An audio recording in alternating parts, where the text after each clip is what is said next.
Hi guys, welcome to Diya Samayal. நாம இன்னைக்கு என்ன ரெசிபி வீடியோ பார்க்க போறோம்னா மஷ்ரூம் பிரியாணி. இதுக்காக நான் எடுத்துக்க பொருள் என்னென்ன பார்த்தீங்கன்னா ஒரு பெரிய சைஸ் வெங்காயம், 2 தக்காளி, 4 பச்சை மிளகாய். அடுத்ததா பார்த்தீங்கன்னா பிரியாணியில போடுற பொருட்கள் பிரியாணி இலை, பட்டை, கிராம்பு, 2 மராட்டி மொக்கு. இது பிரியாணிக்கு போடுற ஒரு பொருள். இது என்னன்னு தெரிஞ்சதுன்னா கமெண்ட் செக்ஷனில் சொல்லுங்கள். இது பார்த்தீங்கன்னா மலை ஏலக்காய். அடுத்ததாக நான் இஞ்சி பூண்டு பேஸ்ட் கொஞ்சம் ரெடியாக அரைச்சி எடுத்துக்கிறேன். இப்போ பார்த்தீங்கன்னா ஒரு பாத்திரத்தில் நெய் இருந்ததுனாலும் நீங்கள் ஆட் பண்ணிக்கலாம், இல்லை ரீஃபைண்ட் ஆயில் மட்டும் யூஸ் பண்ணுறதுனாலும் பண்ணிக்கலாம். நான் ஆயில் மட்டும் இப்போதைக்கு எடுத்திருக்கேன். எண்ணெய் நல்லா சூடாகட்டும். எண்ணெய் நல்லா சூடாகிடுச்சு. இப்போது நம்ம பிரியாணிக்காக எடுத்து வச்சுருக்க பொருள் எல்லாத்தையும் இதில் போட்டுடலாம். மராட்டி மொக்கு, கிராம்பு, பட்டை, அப்புறமா பிரிஞ்சி லீஃபு, மலை ஏலக்காய், இது எல்லாத்தையும் போட்டாச்சு. இது நல்லா பொரியட்டும். அடுத்ததாக பார்த்தீங்கன்னா நான் வெட்டி வச்சுருக்க பெரிய வெங்காயத்தை இதில் போட்டுக்கிறேன். போட்டு இதை நல்லா கிளறி விட்டுக்கோங்க.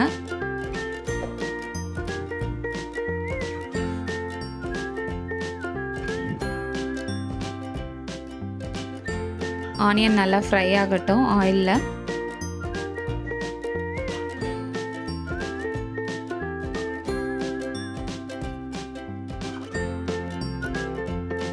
வச்சிருக்க 4 பச்சை மிளகாயை இதில் போட்டுக்கோங்க. காரத்துக்கு ஏற்ற மாதிரி நீங்கள் மிளகாயை ஆட் பண்ணிக்கலாம்.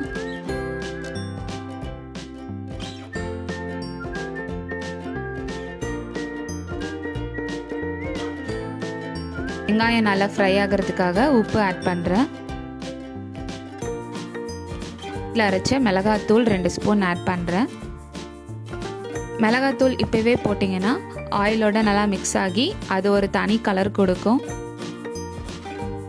கடைசியாக போட்டிங்கன்னா தூளோட வாசனை மட்டும்தான் இருக்கும், ஃப்ளேவர் கொடுக்காது. நல்லா ஃப்ரை ஆகட்டும். அடுத்ததாக பார்த்தீங்கன்னா நான் இஞ்சி பூண்டு பேஸ்ட்டு இதில் ஆட் பண்ணிக்கிறேன். அதையும் சேர்த்து நல்லா கிளறி விட்டுக்கோங்க.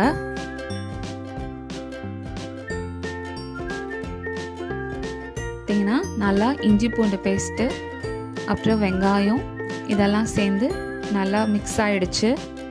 ஏன்னா ஆயிலெலாம் கொஞ்சம் தனியாக பிரிஞ்சு வர ஆரம்பிச்சிருச்சு. நான் வெட்டி வச்சுருக்க 2 தக்காளியை இப்போ ஆட் பண்ணிக்கிறேன். சேர்த்து ஒரு கிளறிக்கோங்க.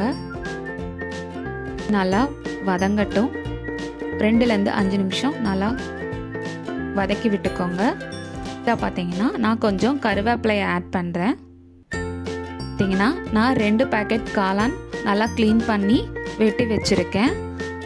கட் பண்ணும்போது ரொம்ப சின்னதாக கட் பண்ண வேண்டாம், மீடியம் சைஸில் வெட்டுங்க, அப்போ தான் நல்லாயிருக்கும் சாப்பிடும்போது.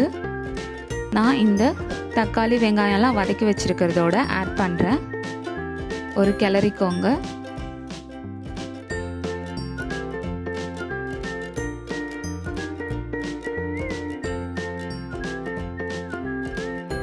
கொஞ்சம் வதங்கிடுச்சு. அதே சமயம் தண்ணி கொஞ்சம் விட்டுருச்சு. இந்த சமயம் கேசரி பவுடர் நீங்கள் யூஸ் பண்ணுறதுனா பண்ணலாம்.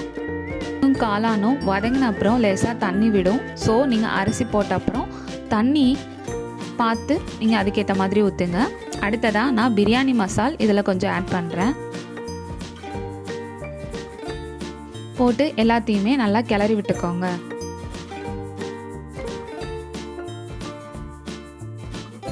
பார்த்தீங்கன்னா நான் இந்த டம்ளரில் 2 டம்ளர் அளவு அரிசி எடுத்திருக்கேன். அந்த அரிசியை நல்லா வாஷ் பண்ணிவிட்டு அரிசியை குக்கரில் நான் போட்டுக்கிறேன். 2 டம்ளர் அரிசிக்கு 4 டம்ளர் தண்ணி ஊற்றணும். நான் எவ்வளோ அளவு எடுத்துக்கிறேன்னு மட்டும் நீங்கள் இதை நோட் பண்ணிக்கோங்க. 2 டம்ளர் தண்ணி ஊற்றியாச்சு.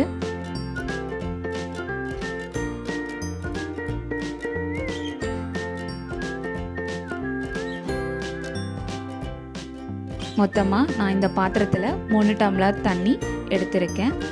அதை இந்த அரிசியோடு போட்டு நல்லா மிக்ஸ் பண்ணி விட்டுக்கோங்க. தண்ணி அளவு கம்மியாக ஊற்றுனேன்னா தக்காளியும் காளானும் கொஞ்சம் தண்ணி விடும். அதனால் நீங்கள் 4 டம்ளர் தண்ணி ஊற்றுனீங்கன்னா சாப்பாடு ரொம்ப குழஞ்சிரும். அதனால் 1 டம்ளர் மட்டும் கம்மி பண்ணிவிட்டு குக்கரை மூடி வச்சுட்டேன்.